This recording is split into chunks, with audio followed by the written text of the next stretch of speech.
हर जगह पाकिस्तानी फौज को अवाम की मदद करते और जिंदगियां बचाते देखा। एंजेलिना जूली भी पाक फौज की काविशों से मुतासिर। अदाकारा एंजेलिना जूली का कहना है कि मैंने ऐसी तबाही अपनी जिंदगी में कहीं नहीं देखी। आने वाले हफ्तों में भरपूर मदद ना पहुंची तो बचने वाले भी नहीं बचेंगे।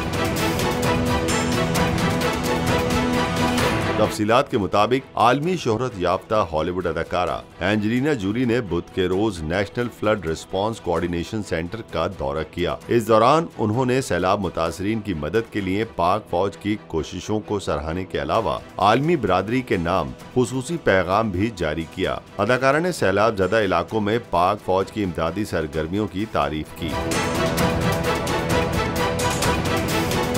एंजेलिना जूली ने आलमी बिरादरी से कहा कि आज पाकिस्तानी खुद बड़ी कुदरती आफत का शिकार हैं। पाकिस्तान में जो सूरत हाल है दुनिया को इस पर जागना चाहिए। ये बहुत सारे लोगों की जिंदगी और मौत का मसला है। सैलाब मुतासरीन को खुराक, शेल्टर, तिब्बी सहूलियात की हंगामी जरूरत है। मौसमियाती तब्दीली के कम जिम्मेदार ममालिक को दूसरे ममालिक की निस्बत ज्यादा तबाही और अमवात का सामना करना पड़ रहा है।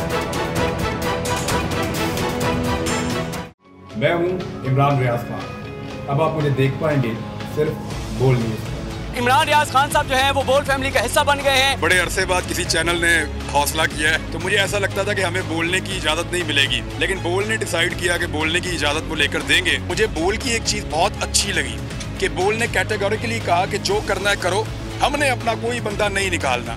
इमरान खान बोल के साथ जुम्मे से इतवार रात 10 बजे। सबसे ज्यादा व्यूज, सबसे ज्यादा रील्स और सबसे ज्यादा रेटिंग के साथ बोल अब भी नंबर 1 पोजीशन पर बरकरार। सब्सक्राइब करें और बेल दबाएं ताकि कोई खबर रह न जाए।